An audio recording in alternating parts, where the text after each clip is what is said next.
नमस्कार। आप सबका एक बार फिर आपके अपने YouTube चैनल रुद्रा वैदिक आस्ट्रो में हार्दिक स्वागत। बढ़ते हैं अगले पाठ की ओर, पाठ संख्या 9। और आज जो अपना विषय दशाफल, उसके अंतर्गत बुध तक हमने सूर्य, चंद्र, मंगल और बुध तक की दशा को कैसे, महादशा को कैसे फल करना है, उसके बारे में चर्चा की। आज हम करेंगे गुरु की महादशा के बारे में। गुरु की महादशा कितने साल की होती है? 16 साल की। 16 ईयर। और गुरु है क्या? सबसे शुभ ग्रह, नैसर्गिक तौर पर सबसे शुभ ग्रह। दो ही शुभ ग्रह हैं नैसर्गिक तौर पर, गुरु और शुक्र। देवताओं का गुरु बृहस्पति और दानवों का शुक्र। बुध अगर अकेला है तब शुभ, और चंद्रमा अगर पक्षबली है, पूर्णमासी के आसपास का है, तो वो भी शुभ है। सबसे पहले नियम वही है, ग्रह कोई भी हो, जिसके बारे में भी हम दशा फल के बारे में जानना चाहते हैं, फल कथन करना चाहते हैं, नियम वही है, नियम चेंज नहीं होंगे।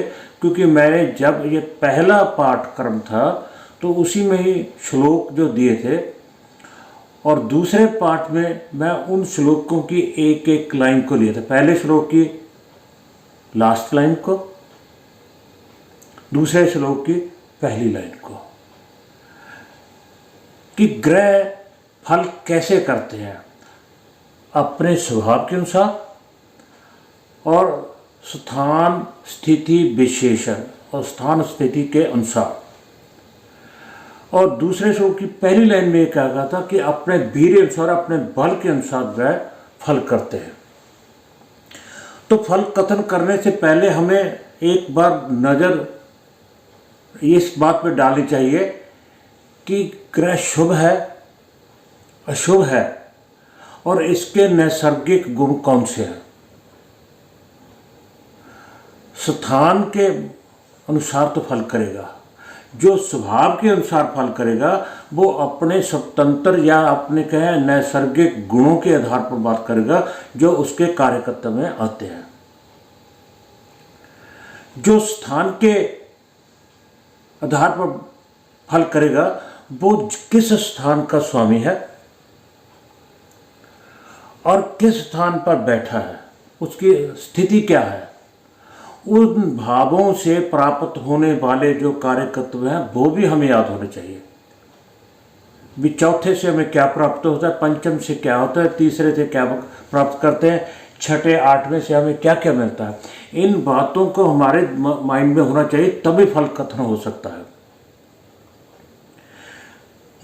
आज गुरु की बात है, तो गुरु के जो नैसर्गिक गुण क्या है? गुरु शुभ ग्रह है, गुरु पुत्र का दाता है, स्त्री जातक के लिए पति का दाता है, गुरु शिक्षा का कारक है, उच्च शिक्षा का कारक है। ये जो गुरु लाभ देता है, गुरु भाग्य का कारक है, धन का कारक है, धन का दाता है। ये सारे हमें हमारे दिमाग में होने चाहिए फल कथन करने से पहले, तभी हम फल कथन कर सकते हैं। ऐसा नहीं कि आपने कोई तुक्का लगाया, भी ये नहीं है, ये भी नहीं है, ये भी नहीं, चलो ये ऐसे कह दे। पता क्या है, इनके अलावा देखो, नैसर्गिक गुणों के आधार पर, स्थान विजन का आधार पर, और उनका किसके साथ युति है, दृष्टि किसके साथ स्थित का, ये तो है ही। अगर इनके अलावा भी फल नहीं मिलता तो हम क्या करते हैं, कोई ना कोई बहाना बनाते हैं और कह देते हैं ये उपाय कर लीजिए, ये कर लीजिए।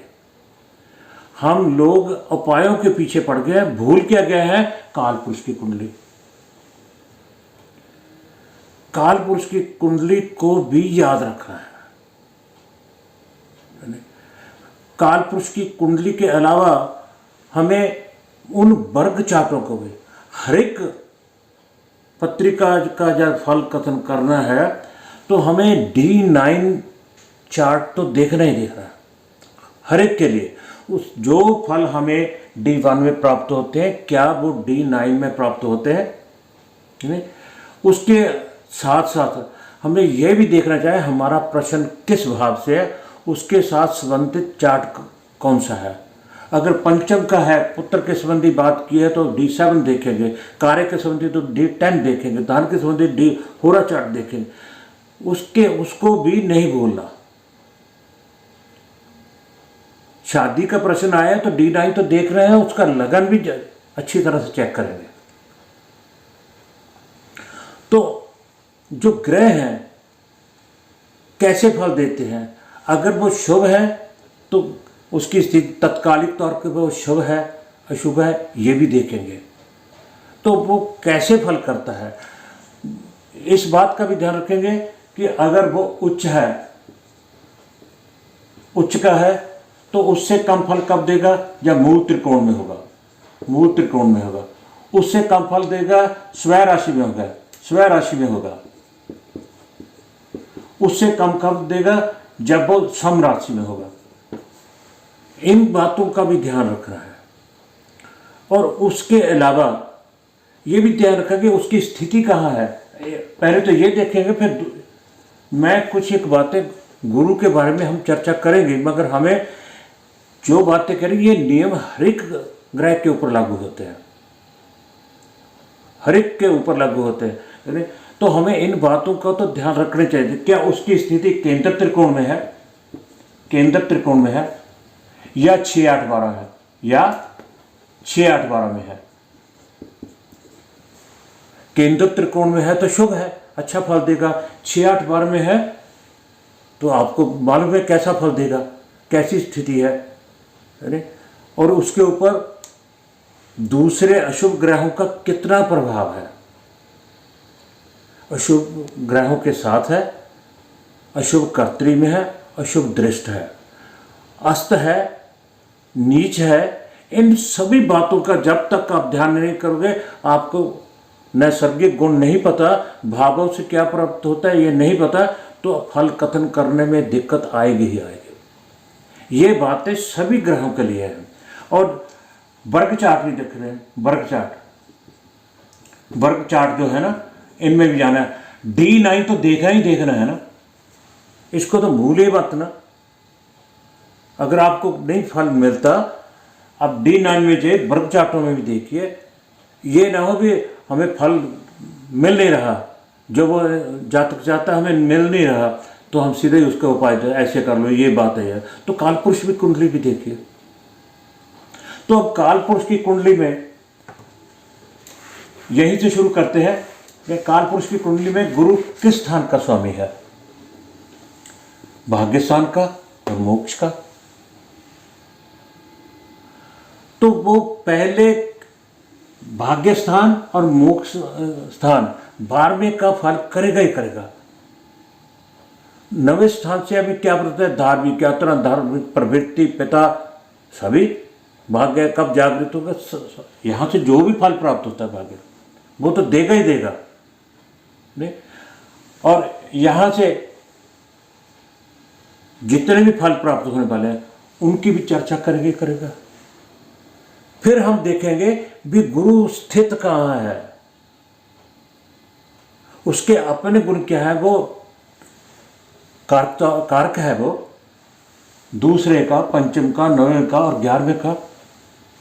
जब उसकी दशा आएगी, महादशा आएगी, तो उस महादशा में वो शिक्षा का, पुत्र का, पूर्वले कर्म का, धन का, यानी भाग्य के, पिता का और कार्य में वृद्धि, व्यापार में वृद्धि, इन सभी बातों का भी वो फल करेगा। इसके साथ साथ जिसका उसके कार्यकर्ता में आते हैं, वह पुत्र का कारक है, शिक्षा का कारक है, ये सभी बातों को हमें ध्यान रखना ही होगा। मगर देगा कब? महादशा तो 16 साल की है, ठीक है। फिर कई बार प्रश्न ये करने लग जाते हैं कब 16 साल में कब देगा? जब कब देगा तो फिर हम अंतरदशा में जाएंगे। महादशा के पाठ ये बृहस्पति तक हो गए, शुक्र शनि राहु केतु के बाद हम फिर अंतरदशा के बारे में भी बात करेंगे। वे अंतरदशा में, क्योंकि 16 साल में की महादशा लंबी है, इसमें फल तो देगा, मगर कब देगा? जब अंतर प्रत्यंतर आएगा उस समय भी देगा। और देगा कैसे? स्थान स्थिति विशेषान और वीर्य अनुसार, अपने बल के अनुसार देगा, अपने बल के अनुसार देगा। और इसके साथ साथ हमें एक चीज और भी ध्यान में रखनी चाहिए, देश काल और परिस्थिति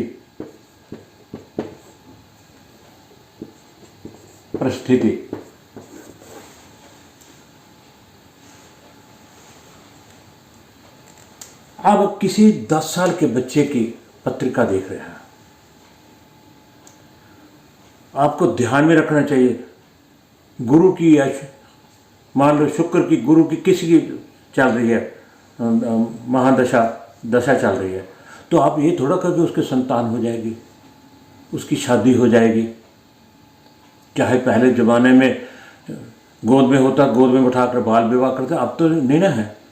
उससे ये थोड़ी कहोगे उसका संतान हो जाएगी या उसकी शादी हो जाएगी, ऐसा नहीं कहा जाएगा। आप क्या कहेंगे? बच्चा धार्मिक प्रवृत्ति का होगा, माता पिता का आज्ञाकारी होगा, उच्च शिक्षा प्राप्त करेगा। आपको इन चीज़ों का देश काल और परिस्थिति को देखना पड़ेगा। बच्चे की उम्र क्या है, जिसकी पत्रिका हम देख रहे हैं उसकी आयु क्या है। आयु 10 साल के, हम कह दें इसकी शादी हो जाएगी, संतान हो जाएगी इस दशा में, है? ऐसा नहीं है। तो इन देश काल और परिस्थितियों को भी देखना पड़ेगा। गुरु फल देगा जहाँ पर बैठा, मैं कह चुका हूँ, ये नियम सभी के लिए है। आपको याद रखने पड़ेंगे उनके कार्यकर्ता, नैसर्गिक गुण, यानी भावों के कार्यकर्ता, कहाँ से क्या प्राप्त होता है। क्योंकि अगर वो वहाँ बैठता है, तो अगर कोई युवा है तो आप कह सकते हैं आपकी नौकरी भी लग सकती है, आपकी शादी हो सकती है, अगर शादीशुदा है भी, बच्चा भी हो, संतान भी हो सकती है, घर वाहन खरीद सकते हैं, आपकी प्रमोशन हो सकती है, आपकी ट्रांसफर, आप कह सकते हैं, उस समय कह सकते हैं। अगर कोई बुजुर्ग है तो आप कहेंगे कि आपका कोई जो कि इंश्योरेंस का पैसा है, जो आपने कभी इंश्योरेंस करे तो वो आपको मिल सकता है। आपके बच्चों की तरक्की हो सकती है, आपके पुत्र की, आपके पोते पोतियों की न कि शादी हो सकती है, कोई मंगलमयी कार्य घर में हो सकता है। तो आप देश काल परिस्थिति को देख कर करेंगे। अगर देश की बात करें, देश का मतलब है स्थान। अगर आप इंडिया में बैठे हैं तो यहाँ के हालात मुताबिक, वेस्टर्न कंट्री में बैठे हैं तो उसके मुताबिक, पाकिस्तान या किसी और कंट्री में बैठे हैं उसके हालात मुताबिक।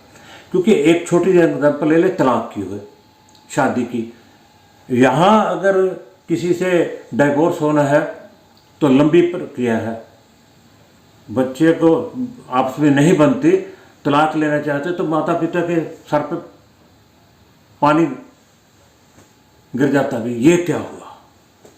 अरे बाहर अगर वेस्टर्न कंट्री में जाओ, वेस्टर्न कल्चर में वो इन बातों को छोटी मोटी, भाई हमारी तो आपसे बनती रही है, 6 साल हो गए, निकल गया तो ठीक है, अब मैं दूसरे के साथ जाना चाहता हूँ, ठीक है जाइए, ठीक नहीं।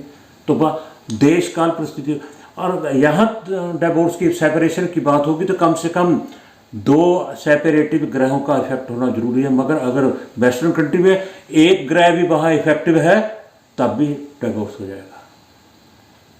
इन सभी बातों का हमें ध्यान रखना होगा,